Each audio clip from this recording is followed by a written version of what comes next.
Bom dia, irmãos. Louvado seja o nome do nosso Deus. Já começamos o culto com a escola dominical e foi muito bom a lição desta semana. Tem sido muito bom essa revista no primeiro trimestre e realmente já partimos para o segundo trimestre e tem falado realmente a cada coração em estudar a palavra de Deus e seguir ela como parâmetro para nossas vidas. Vamos agradecer a Deus por estarmos aqui e seja direcionado por Ele todas as coisas.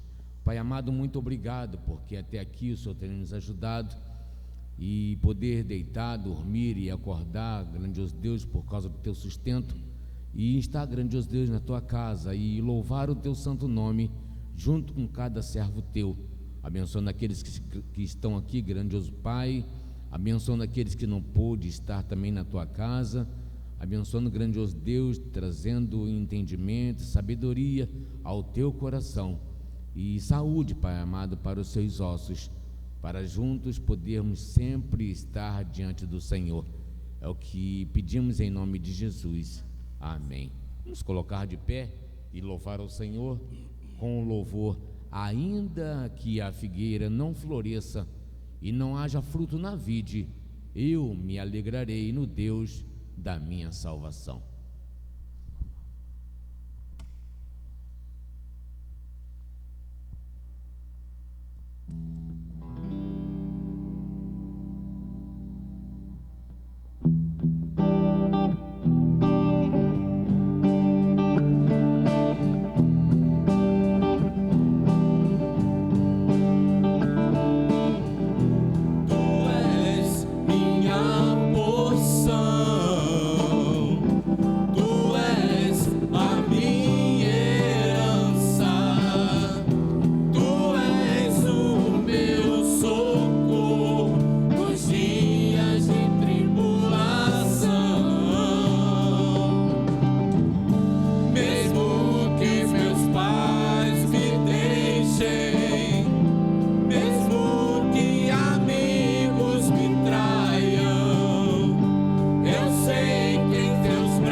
temos a igreja, as famílias da nossa igreja, as famílias que nos acompanham pela internet e a família pastoral. Eu vou colocar o nome da Flávia agora nesse momento. Irmãos, a Flávia, ela tem vindo à nossa igreja. Ela é filha do Erison e da Tânia, e ela está com um problema muito sério em um dos pulmões, na realidade nos 2 pulmões, tá? E a gente vai estar orando por ela, porque eu acho que vai ter que passar por uma intervenção cirúrgica. Então eu gostaria de pedir aos irmãos que orem pela Flávia. O José, irmão da Terezinha, que ainda continua se restabelecendo da operação. A Manuela e o Antoni, vamos estar orando, né, por mãe e filho.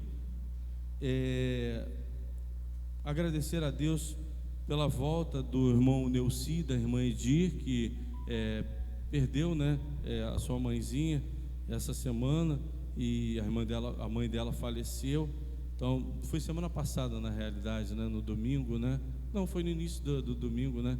Então, foi nessa semana, quer dizer, semana passada, que a gente está começando domingo agora, então estou certo. Vamos estar orando por eles também. A Luana, que a família da Luana, no caso, né, que agora é uma família enlutada. Vamos pedir para que Deus esteja consolando seus corações. O João, Darlan, a Fabiana, André, Lorena, Marinalva, Dirceu, Ivonete, Maria Nazaré, Thaísa, bairro de São José, Maricá e autoridades. Senhor nosso Deus e nosso Pai, muito obrigado, Pai, por estarmos aqui na Tua casa nessa manhã, para mais uma vez cultuarmos o Teu santo nome. Abençoa os irmãos que estão aqui em nossa igreja. Senhor, esteja despertando aqueles outros irmãos que não têm vindo à igreja, que eles possam estar vindo à Tua casa para estar, Senhor, celebrando esse culto ao Senhor. Muito obrigado, Senhor, pelos irmãos que puderam estar aqui nessa manhã, que Tu possa ter uma bênção especial para cada um deles. E abençoe esse culto, Pai, que estamos prestando a Ti, que ele possa ser ouvido na internet, que ele possa ser acompanhado por outras pessoas, e que elas possam estar sendo edificadas com tudo aquilo que está sendo feito aqui nessa manhã. Muito obrigado por tudo, no nome de Jesus, amém.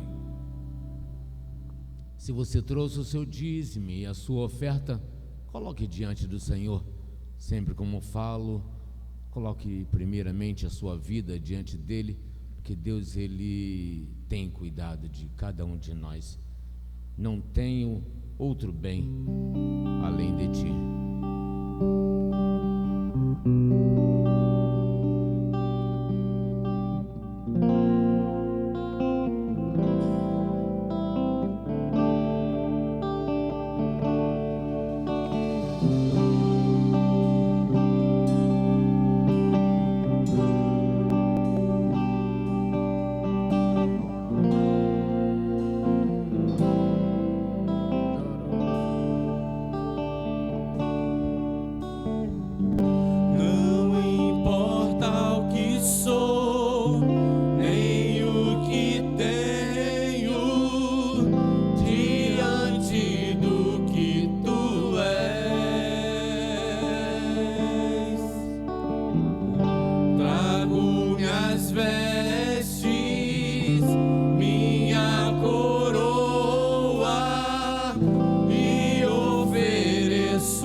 Podemos assentar, irmãos.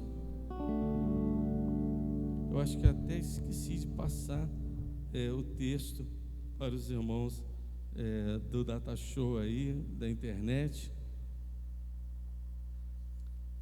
Mas vamos estar lendo no texto de Filipenses, capítulo 3, versículos de 12 a 21, na Nova Versão Internacional. Filipenses 3, de 12 a 21.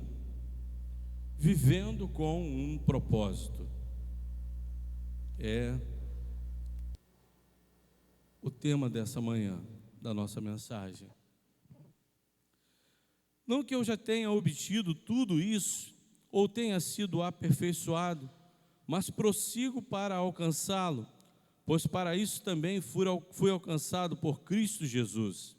Irmãos, não penso que eu mesmo já o tenha alcançado, mas uma coisa faço, esquecendo-me das coisas que ficaram para trás e avançando para os que estão adiante, prossigo para o alvo, a fim de ganhar o prêmio do chamado celestial de Deus em Cristo Jesus. Todos nós que alcançamos a maturidade devemos ver as coisas dessa forma, e se em algum aspecto vocês pensam de modo diferente, isso também Deus lhes esclarecerá. Então somente vivamos de acordo com o que já alcançamos. Irmãos, sigam unidos o meu exemplo e observem os que vivem de acordo com o padrão que lhes apresentamos, pois, como já lhes disse repetidas vezes e agora repito com lágrimas, há muitos que vivem como inimigos da cruz de Cristo. Quanto a esses, o seu destino é perdição, o seu Deus é o estômago, e tem orgulho do que é vergonhoso. Eles só pensam nas coisas terrenas. A nossa cidadania, porém, está nos céus, de onde esperamos ansiosamente um Salvador, o Senhor Jesus Cristo, pelo poder que o capacita a colocar todas as coisas debaixo do seu domínio. Ele transformará os nossos corpos humilhados para serem semelhantes ao seu corpo glorioso. Senhor, muito obrigado, Senhor, pela tua palavra lida. Ajuda a aplicá-la em nossos corações, no nome de Jesus. Amém. Irmãos, a carta que Paulo escreve a Filipenses, ela foi escrita entre 53 a 58 depois de Cristo. Segundo a tradição, a carta ela teria sido escrita numa prisão em Roma para a igreja de Filipos.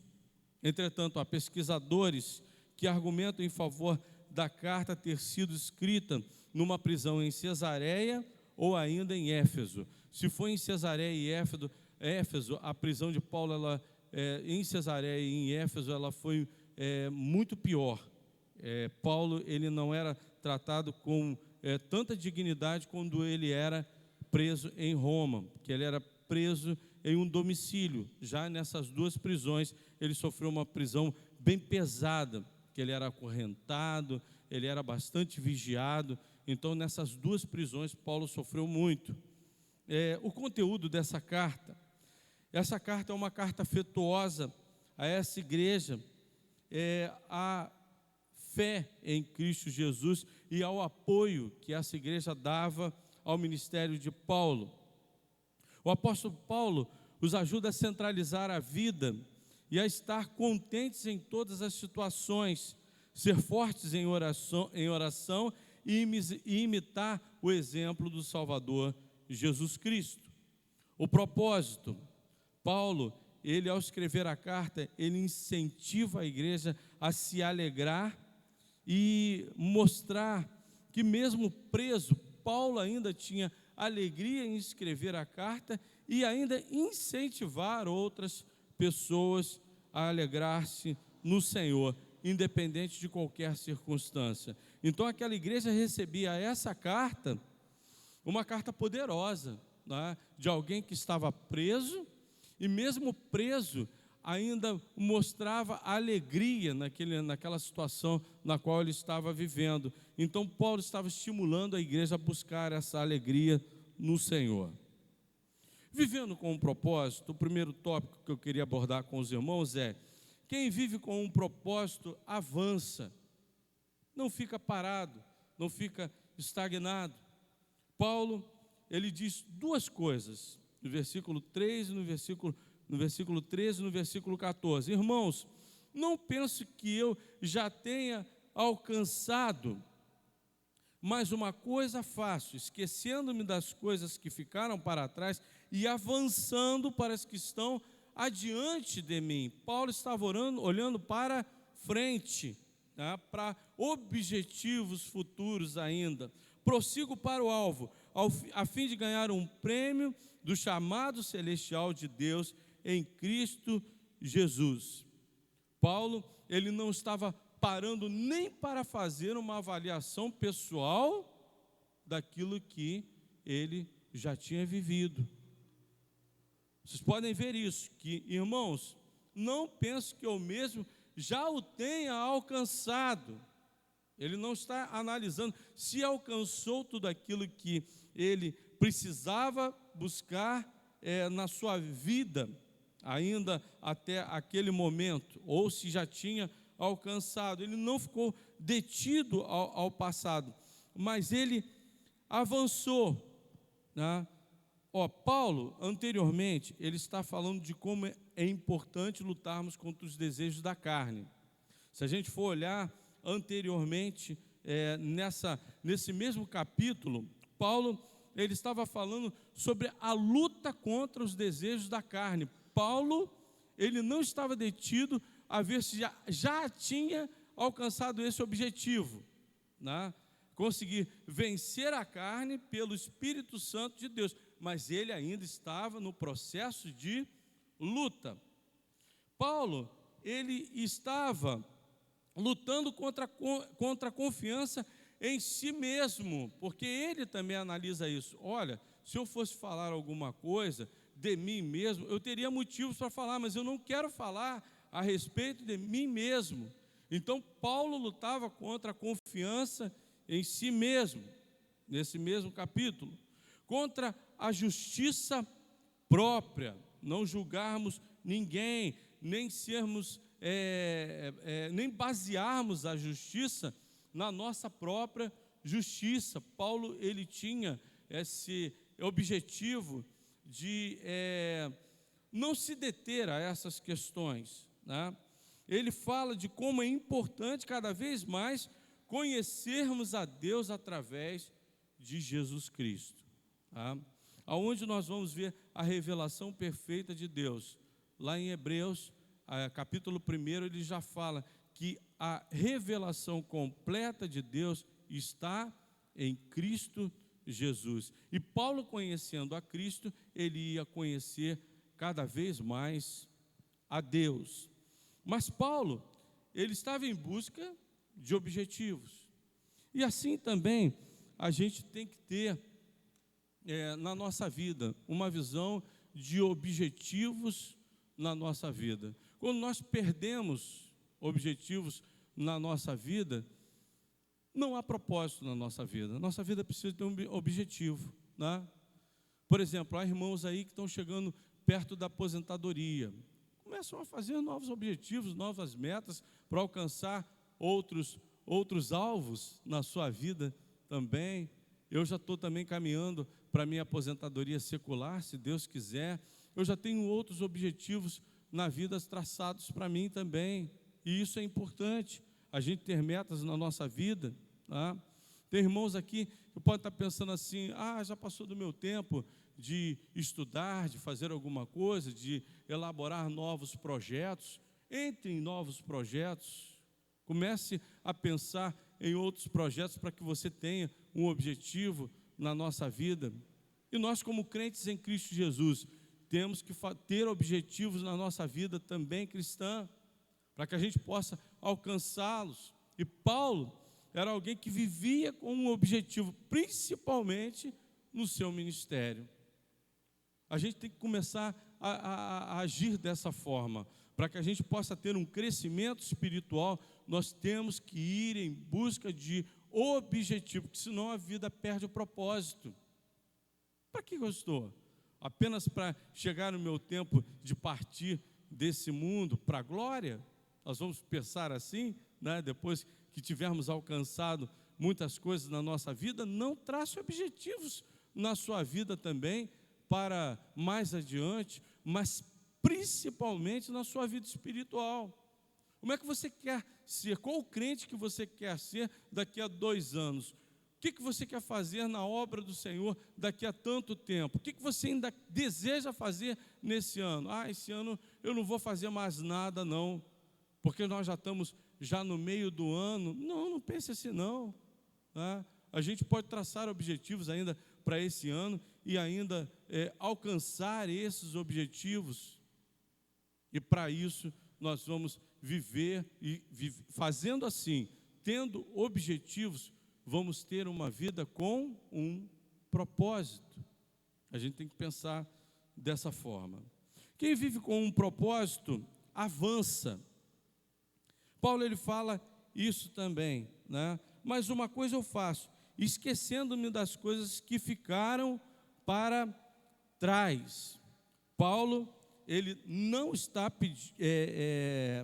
encontrando alguma aprovação no passado, nem buscando alguma aprovação no passado. Ele não queria ficar detido também no passado, tá?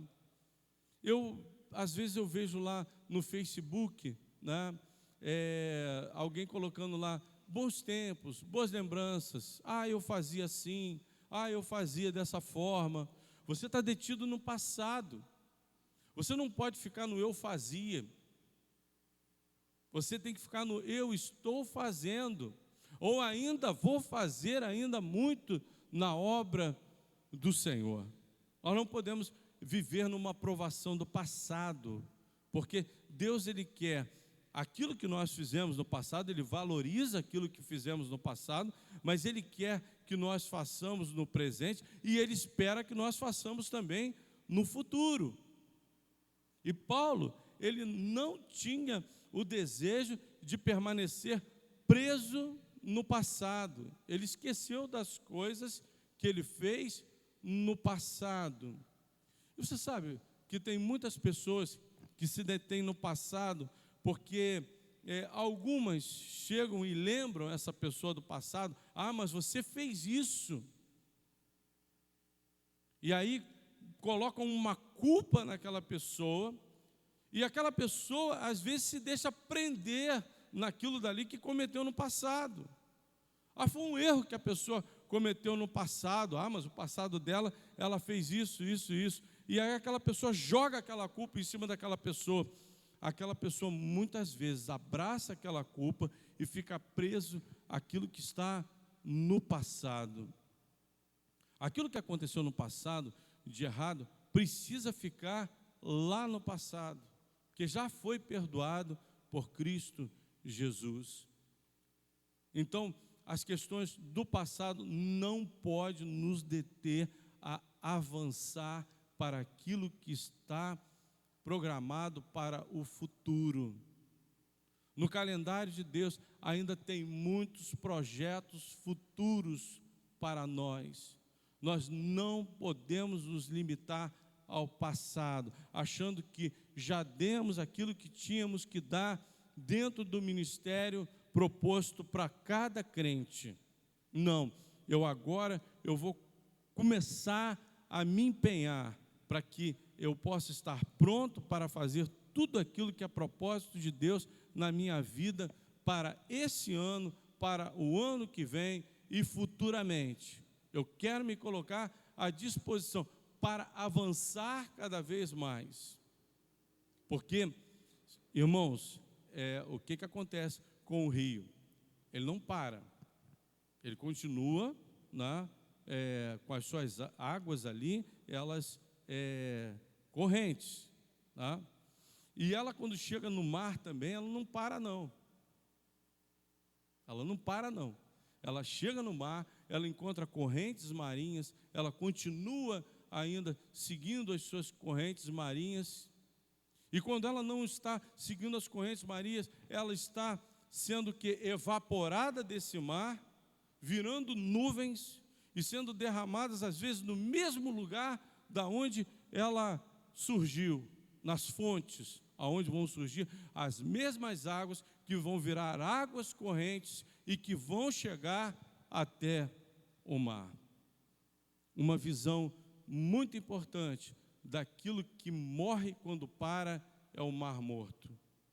Na verdade, o Mar Morto recebe a água do Rio Jordão, e é um rio corrente. Quando chega no Mar Morto, ali não há correntes, ali não há para onde ir, e aquele mar, ele fica sem vida, porque vira uma água estagnada e parada. Lago estagnado e parado, ele morre. Eu me lembro que eu ia para a praia de Piratininga, e ali tinha a lagoa de Piratininga, logo colado na prainha de Piratininga. Não sei se os irmãos se lembram como é que era ali. E havia um pedaço ali que, quando o mar ele ficava um pouco mais alto, aquela água ela entrava dentro da lagoa, renovava toda aquela lagoa com água nova do mar, e havia uma corrente ali, e aí aquela água da lagoa ela ia para o mar, e a água do mar ia para a lagoa. Ali se pescavam peixes, ali se pescava camarão, ali se pescava, pegava-se siri, caranguejo, ali tinha vida. Hoje em dia, parte daquela lagoa já não existe mais. Virou área de construção de casas ali, não existe mais. Por quê? Cortaram a ligação com o mar. A água não avançava mais. Se a gente parar, a gente vai estagnar. A gente não vai avançar. E a ordem do Senhor para quem quer um propósito é avançar. Em terceiro lugar, quem tem maturidade busca uma vida com propósito. Versículo 15, Paulo diz assim: todos nós que alcançamos maturidade devemos ver as coisas dessa forma. Dessa forma como, irmãos? Avançando, não parados, não estagnados, não olhando para trás, não fazendo altos exames e, às vezes, sendo aprovados nesse exame por nós mesmos. Não, a vida é sempre uma nova prova, não é? A gente pode ver isso, por exemplo, nas salas de aula, como os alunos eles são testados ali através do seu conhecimento, através de provas. E a nossa vida também é assim. Nós passamos por provas e nós vamos sempre avançar nessas provas. Então, quem tem maturidade, avança. Quem tem maturidade assume o quê? Um compromisso. Não é verdade? Quando nós somos adolescentes, quando nós somos crianças, nós não podemos assumir compromisso.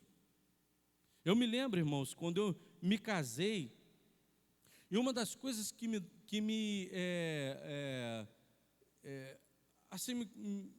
trouxe assim, mais dificuldade foi a responsabilidade de estar pagando as minhas contas por mês. Tá? Eu me lembro direitinho disso. Eu uma vez esqueci de pagar uma conta de luz. E aí a Cristina virou e falou assim para mim: amor, você tem pagado as contas direitinho? Tem. Eu esqueci a conta de luz. Eu ia ficar sem luz. Mas eu não tinha aquela responsabilidade, aquele compromisso de fazer isso. Quem tinha esse compromisso? Meus pais, até então. Mas agora eu era aquele que era responsável por pagar as contas da minha casa, suprir a minha casa, tá? Fazer ali uma contabilidade pessoal para ver como é que é o meu gasto da minha casa. Isso daí a gente precisa fazer também, como crentes também, sermos organizados, fazer uma contabilidade. Está gastando muito. Uma vez eu sentei para fazer uma contabilidade pessoal, eu tinha vários cartões de crédito, e eu tinha também 2 contas bancárias. Quando eu passei, olhei ali, fui para o compromisso pessoal, para a minha contabilidade pessoal, eu olhei e falei assim: para que tanto cartão de crédito, para que 2 contas? Posso reunir tudo isso que eu tenho aqui, da minha dívida, fazer uma dívida que pague num valor mais baixo, numa prestação mais baixa, e coloco num tempo maior, mas eu vou administrar bem essa minha dívida aqui. Então eu, com responsabilidade, sentei e fiz aquilo dali, né? Mas isso daí mostrou o quê? Maturidade da minha parte. Eu aprendi mais aquilo dali e eu usei de maturidade. Irmãos, quando nós estamos maduros, nós temos condição de assumir um compromisso. Para termos maturidade, temos que ser responsáveis por aquilo que queremos, tá? Queremos uma vida espiritual que agrada a Deus, queremos crescer espiritualmente. Essa responsabilidade é minha, é pessoal, é de cada crente. Não pode ser colocada na conta de mais ninguém, tá? Se eu deixei de estar na casa do Senhor, o compromisso é meu com Deus. Eu não deixei porque alguém me prejudicou, foi na minha casa e eu tive que dar atenção. Não, eu tinha um compromisso e a minha família precisa entender isso. Eu me lembro do irmão Alcides. Ele foi na Igreja Batista de Arsenal e ele foi o primeiro a chegar naquele dia, e a igreja ainda não estava no seu salão novo, mas o salão já estava construído, salão não, melhor dizendo, os alicerces e a laje, e já estava o púlpito ali. Eu me lembro que aquele irmão, ele teve um ataque cardíaco sentado como se fosse aqui, na frente da igreja, e ele caiu com o rosto ali e morreu, com um ataque fulminante do coração. E aquela cena, que poderia ser uma cena muito... eu falando isso, né, os irmãos já podem imaginar, se chegar numa igreja, encontrar um membro da igreja com o rosto no chão, ainda com o sangue saindo do rosto dele, né, que ele bateu com o rosto no chão, e ele ali na frente da igreja. E eu cheguei ali naquela manhã, no culto pela manhã, e eu ia dar aula na escola bíblica dominical, e eu, quando olhei aquela visão ali, os irmãos em volta ali já ligando para a família e ligando para médico, uma série de coisas que tinha que se fazer, né? Para chamar o carro responsável para tirar o corpo dali. E eu olhando para aquilo dali, eu vendo o exemplo daquele irmão ali, com um ataque fulminante do coração. E depois os familiares chegaram. Quando chegaram ali, a família chegou e os filhos falaram: a gente estava em casa esperando ele voltar da igreja para almoçar com a gente, e a gente foi lá visitar. Ele não deixou que o compromisso com a sua família fosse mais importante que o compromisso pessoal dele estar na escola bíblica dominical. E eu fui ouvindo isso. Irmãos, o irmão Alcides foi o maior professor de escola bíblica dominical que eu já tive na minha vida, por causa do compromisso que eu vi na morte daquele irmão naquele dia. Uma vez eu estava vindo de carro, estava chovendo, eu estava fazendo a volta, eu tinha vindo do Fonseca para ir para Arsenal, era longe, mas eu estava de carro, e eu estou vendo aquele irmão sem guarda-chuva, andando na chuva, indo para a igreja, chegando na igreja sem guarda-chuva.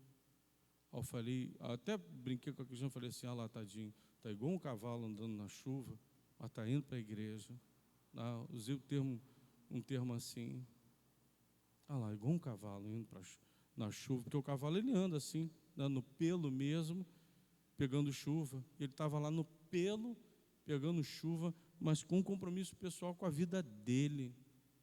E quando aquele irmão orava, e dava-se a oportunidade, aquele irmão sem cultura nenhuma, onde ele orava na igreja, a gente via que ele estava conversando com Deus mesmo. Por quê? Porque ele tinha uma vida de compromisso, ele era um crente maduro, ele não precisava abrir a boca para falar muita coisa, mas o pouco que ele já falava, já enchia os nossos corações, porque era uma pessoa que tinha uma responsabilidade, um compromisso. E para ter, quando nós temos maturidade, nós temos alvos na nossa vida. É por isso que eu estou pegando nisso daí. Paulo está dizendo: olha, eu prossigo para o alvo, eu vou adiante, porque eu sou maduro. Crentes maduros têm um propósito de cada vez mais buscar mais ao Senhor, porque ele vai sempre estar pensando assim: será que eu já alcancei? Não, não alcancei, não, preciso de mais para a minha vida. Demais para a minha vida. Eliseu, quando ele pede porção dobrada do Espírito Santo, era para quê? Para que ele fosse maior do que Elias? Claro que não. Não era mesmo. Não era. Eu tenho certeza disso. Ele pediu porção dobrada do Espírito Santo sobre a vida dele, porque ele não tinha condição de fazer o ministério. Ele falou isso para Deus, porque ele achava o seguinte: Senhor, eu não tenho condição de fazer um ministério profético se não for porção dobrada do Espírito Santo de Deus. Já pararam para analisar? Que foi por isso que ele pediu isso?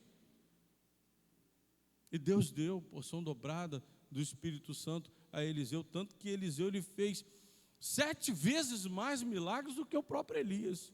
Se a gente for olhar na quantidade de milagres que foram feitos de Elias e Eliseu, Elias fez 7, Eliseu fez 14.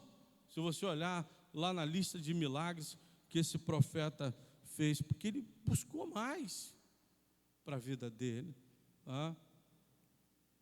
Vocês podem ver que quando Elias falava assim: ó, você fica aqui que eu vou para tal lugar. Elias: não vou contigo. É verdade. Até o osso dele ressuscitou de Eliseu. Um homem foi jogado ali, e os ossos, né, do Eliseu acabaram ressuscitando aquele homem. Então, a gente vê que ele fala: Elias, fica aqui que eu vou para tal lugar. Não, vou contigo. Não, fica aqui, não vou com você. Não, vou com você, porque ele sabia que aconteceu alguma coisa com Elias. E ele queria o ministério, continuar o ministério profético de Elias. Ele queria um compromisso. Ele tinha um objetivo na sua vida. E, em último lugar, quem vive vida com compromisso tem um padrão de vida diferente desse mundo. E Paulo, ele fala isso àquela igreja, aos filipenses. Ele diz o seguinte: irmãos, sigam unidos o meu exemplo e observe os que vivem de acordo com o padrão que lhes apresentamos. Irmãos, o crente tem um padrão de vida diferente do padrão de vida do mundo. Amém? Amém. Por exemplo, a gente vê muita gente que está na igreja no domingo pela manhã, mas anteriormente, como foi dito até na escola bíblica dominical, quer estar num show do mundo, um show secular. Uma vez eu estava pregando, eu fui pregar e dei um estudo na escola bíblica dominical.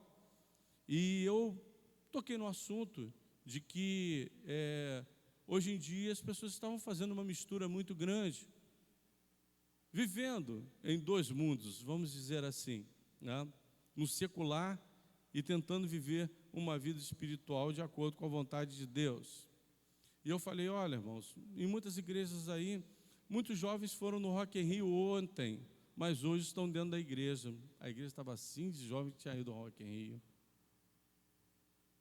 Era lugar para os crentes, né, membros das igrejas, dos jovens estarem no Rock in Rio, no sábado anterior ao domingo do Senhor. Eles adoraram lá as coisas desse mundo, viveram, né, nas coisas desse mundo, desagradaram a Deus naquele ambiente impróprio para estar um crente, para depois no domingo pela manhã vir participar, às vezes tomar a ceia do Senhor, prestar o seu culto. Deus se agradou disso? Mas não se agradou mesmo. Lá no Antigo Testamento, ele falou através dos profetas: não adianta nada vocês trazerem os seus bezerros, os seus touros, os seus animais em sacrifício. Eu pedi a vocês isso? Não pedi. Sabe por quê? Vocês estão me trazendo essas coisas, mas o coração de vocês não está comigo. A mão de vocês, as mãos de vocês não estão limpas. Lave as suas mãos, purifique as suas almas. para que vocês venham me trazer sacrifício. Eu tenho nojo, vomitar-te-ei. Ele chega a dizer isso. Irmãos, o compromisso com Deus de vida está em primeiro lugar do que o da adoração através de um culto.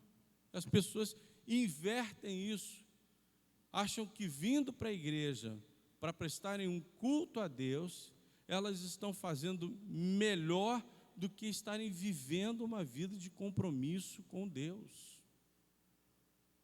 E aqui Paulo está falando, olha, uma vida que tem propósito é uma vida diferente do mundo. Ele vive de uma forma diferente daquilo que se vive no mundo.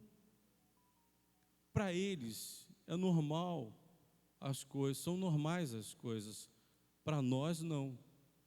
Nós sabemos, nós temos uma visão, nossos olhos espirituais já foram abertos, nós já temos o discernimento, nós sabemos aonde encontrar a maneira correta de viver. É segundo aquilo que a palavra de Deus nos ensina. Então, temos um referencial, então temos que ter também uma maneira de viver diferente desse mundo, viver segundo a vontade de Deus. Isso é uma vida com propósito. Que Deus nos abençoe. Amém. Nós vamos estar louvando ao nosso Deus com mais 2 cânticos. Hoje à noite nós vamos ter o culto da família e eu vou estar pedindo aos irmãos que estejam trazendo seus parentes, se puderem estar vindo à igreja, para nós fazermos um culto em família e vermos aqui o que Deus vai estar falando às nossas famílias. E o tema da mensagem de hoje à noite vai ser: quando todo trabalho é inútil.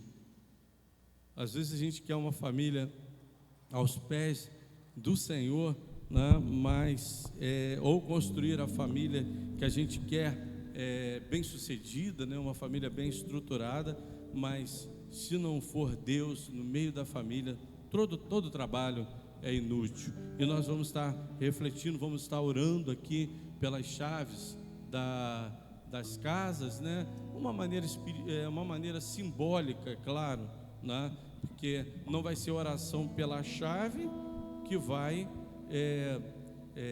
fornecer a essa família aquilo que ela precisa, né? Mas é um simbolismo que nós vamos fazer aqui no culto da noite, abençoando essas chaves e dizendo assim para Deus: Senhor, essa chave aqui é sua.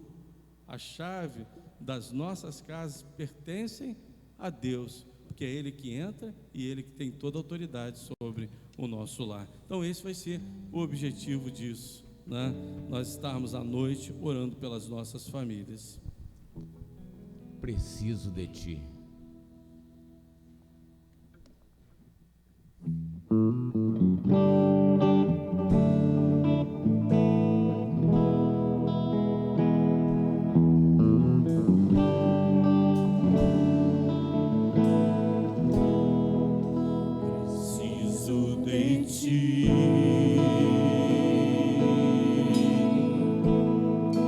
Preciso do Teu perdão.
Aquele que está feliz, diga amém.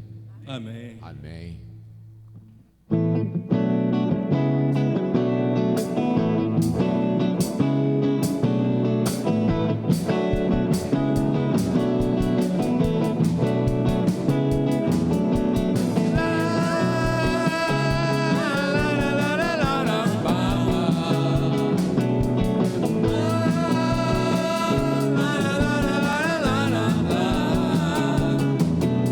Aquele que está feliz, diga amém. Amém. Aquele que está feliz, cante aleluia. Aleluia. Aquele que está está feliz, bata palmas sim. Aquele que está feliz, cante comigo assim. Com Jesus no coração a gente é feliz, é feliz. Com Jesus na condução tudo é muito bom. Jesus é alegria, euforia, companhia todo dia. Jesus é o motivo da nossa alegria. Glória a Deus. Aquele que está feliz, diga amém. Amém. Aquele que está feliz, cante aleluia. Aleluia. Aquele que está feliz, bata palmas sim. Aquele que está feliz, cante comigo assim.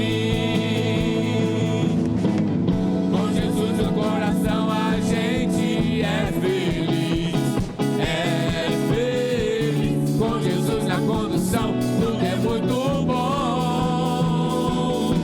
Jesus é alegria, euforia, companhia todo dia. Jesus é o motivo da nossa alegria. Com Jesus no coração a gente é feliz, é feliz. Com Jesus na condução tudo é muito bom. Jesus é alegria, euforia, companhia todo dia. Jesus é o motivo da nossa alegria. Jesus é o motivo da nossa alegria. Da nossa alegria. E Jesus é o motivo da nossa alegria. Da nossa alegria.